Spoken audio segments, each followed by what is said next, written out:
ஹல்லேலூயா. கர்த்தருடைய பரிசுத்த நாமத்திற்கு மகிமை உண்டாவதாக.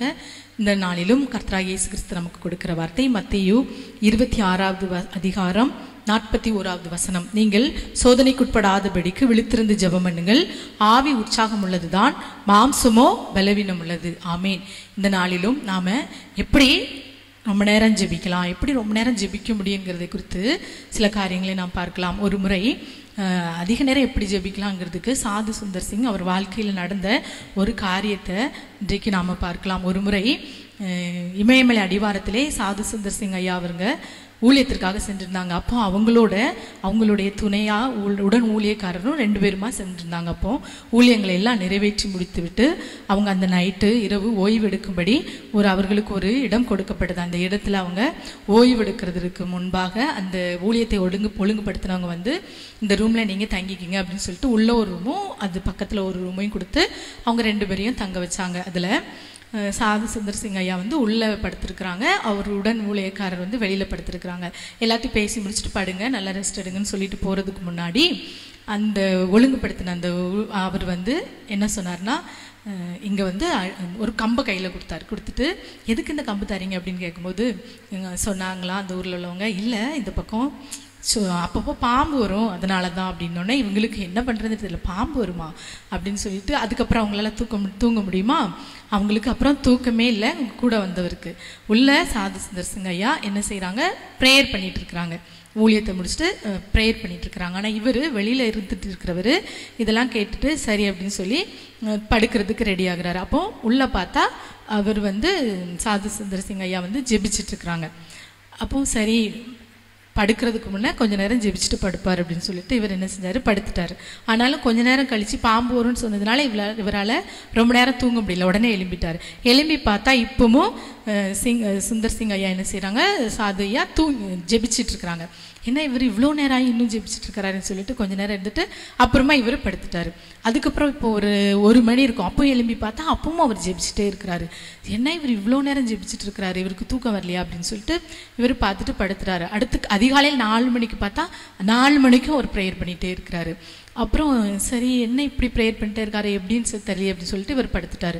அடுத்து காலையில் சரி வாங்க குளிக்க போகலான்னு சொல்லிட்டு 2 பேரும் கிளம்பிட்டாங்களாம். அப்போ இவர் கேட்குறாரு, நீங்கள் தூங்கவே இல்லையா, நைட்டு ஃபுல்லும் பார்க்குறேன், நைட்டு ஃபுல்லாக நீங்கள் ப்ரேயர்லேயே இருக்கிறீங்களே எப்படி அப்படின்னு சொன்ன உடனே இவருக்கு அவர்கிட்ட கேட்குறாரு, ஊழியக்காரர்கிட்ட.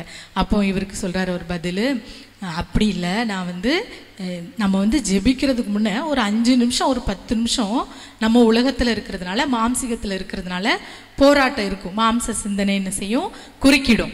அதுக்கப்புறம் ஒரு 5-10 நிமிஷம் நம்ம அதை மேற்கொண்டுட்டா ஆவியானவர் என்ன செய்வார், நம்ம பொறுப்பெடுத்துக் கொள்வார். அவர் என் கையை அவருடைய கைக்குள்ள வச்சிருக்கும் போது என்னால் அந்த கையை என்ன செய்ய முடியாது, இழுத்துட்டு என்னால் வெளியே வர முடியாது. அதாவது அவருடைய பிரசனத்துக்குள்ள நான் போனதுக்கு அப்புறம் என்னால் வெளியே வர முடியாது. அப்புறம் எனக்கு எவ்வளோ நேரம் ஜெபம் பண்ணனே தெரியாது, ஆவியானவர் பொறுப்பெடுத்துக் கொள்வார். அதனால தான் என்னால் இப்படி ஜெபிக்க முடியுதுன்னு சொன்னாராம். இன்றைக்கும் அருமையான தேவனுடைய பிள்ளைகளை, நாமும் கூட நம்ம இந்த உலகத்தில் இருக்கோம், மாம்சீகத்தில் இருக்கிறோம். ஆவி உற்சாகம் உள்ளதா, மாம்சம் பலவீனம் உள்ளதா. நாம் ஜெபிக்கும் போது இன்றைக்கு எப்படி மற்றவங்க அதிக நேரம் ஜெபிக்கிறாங்க, அவங்க ஆவியில ஜெபிக்கிறதுனால, இன்றைக்கு நாமும் ஜெபிக்கும் போது கொஞ்ச நேரம் முழங்கால் படிட்டு கொஞ்ச நேரம் நம்ம ஜெபத்திற்குள்ள வரும்போது உலக காரியங்கள் என்ன செய்யும், நம்மை சுற்றி சுற்றி நம்ம கண்ணுக்குள்ள வரும், நம்ம சிந்தனைக்குள்ள வரும், நம்ம இருதயத்துக்குள்ள வரும், நம்மளால ஜெபிக்க முடியாது. ஆனா கொஞ்ச நேரம் ஆவியானவரை என்னை பலப்படுத்துன்னு சொல்லி அவரை துதிக்க துதிக்க, அவரை ஸ்தோத்தரிக்க அவருடைய பிரசன்னம் என்ன செய்யும், நம்மிடத்துல இறங்கி வரும். அப்போ உலகத்தின் காரியங்கள் நமக்கு முன்னே நம்ம இடத்துல என்ன செய்யாது, குறுக்கிடாது. அவருடைய பிரசன்னம் நமக்குள்ள நுழைந்து விட்டுனா, அவருடைய பிரசன்னம் வரும்போது மாம்சிகத்தின் கிரியைகள் அழிக்கப்படும். பரிசுத்த ஆவியானவர் என்ன செய்வார், ஆளுகைக்குள்ள வருவார். அப்போ நம்மளால எவ்வளோ நேரம் ஜெபித்தோன்னு கூட தெரியாத அளவுக்கு ஜெபிப்போம். ஆனா இன்னைக்கு அந்த 10 நிமிஷம் ஒரு 1/4 மணி நேரம் அப்படியே சிந்தனை அழைப்பாயும். ஆனா நிறைய பேருடைய ஜெபமே அந்த 5 நிமிஷம் 10 நிமிஷம் தான். ஆனால் நம்ம அதற்கும் மேலே போகும்போது தான் இந்த சிந்தனைகளை என்ன செய்யும், அரெஸ்ட் ஆகும். நாம் கர்த்தரோடு என்ன செய்ய முடியும், ஒருமுகப்பட முடியும். அதை தான் சொல்லுது, ஆவி உற்சாகம் உள்ளது, மாம்சம்தான் பலவீனம் உள்ளது. ஆகவே நம்ம ஆவியில் ஜெபம் பண்ணணும். அதுவும் ஏசப்பா சொல்கிறாங்க பாருங்க, நீங்கள் சோதனைக்கு உட்படாதபடி இன்னைக்கு 1 மணி நேரம் ஜெபம் வேணுமா. அப்போ நம்ம வாழ்க்கையில் சோதனை வருவதே வராமல் இருக்கணும்னாலே என்ன செய்யணும், 1 மணி நேரம் ஜெபம் பண்ணணும். அப்போ இன்னைக்கு நிறைய பேருக்கு போராட்டம், பிரச்சனையை கர்த்தருடைய சமூகத்தில் நாம் அதிக நேரம் ஜெபிக்காதது தான். அப்போ இன்றைக்கு அருமையான தேவனுடைய பிள்ளைகளை அவருடைய வாழ்க்கையில் அவர் சாது சுந்தர் சிங் ஐயா எப்படி ஜெபிச்சாங்க. இயேசு கிறிஸ்து பாருங்க மலையின் மேலே போய் தனித்து ஜெபம் பண்ணார். அப்போ அவர் கெத்செமனே தோட்டத்தில் ஜெபிக்கும் போது அவங்க கூட இருந்த சீஷர்கள் இடத்துல வந்து என்னோடு கூட நீங்கள் விழுத்திருந்து ஜெபிங்கும் போது அவங்க என்ன செஞ்சாங்க, தூங்கி விழுந்தாங்க. இன்றைக்கு நாம் எப்படிப்பட்ட ஜீவியம் நாம் செய்து கொண்டு இருக்கிறோம். நாம் நம்முடைய குடும்பத்திற்காக, நம்முடைய தேசத்திற்காக திறப்பில் இருக்க வேண்டிய நம்முடைய ஜெபம் எப்படிப்பட்டதா இருக்கிறது. நாமும் கூட மாம்சத்தில் ஜெபிக்காதபடி ஆவியானவருடைய நிறைவுக்குள் நாம் ஜெபிப்போம் என்றால், ஆவியானவர் நம்மை பொறுப்பெடுப்பார் என்றால் எத்தனை மணி நேரம் ஜெபித்தோம் என்பதே தெரியாதபடி நாம் ஜெபிக்க முடியும். இன்றைக்கு நிறைய பேர் ஜெபிக்கணும்னு வந்தாலே உலக காரியங்களான டிஸ்டர்ப் வருது.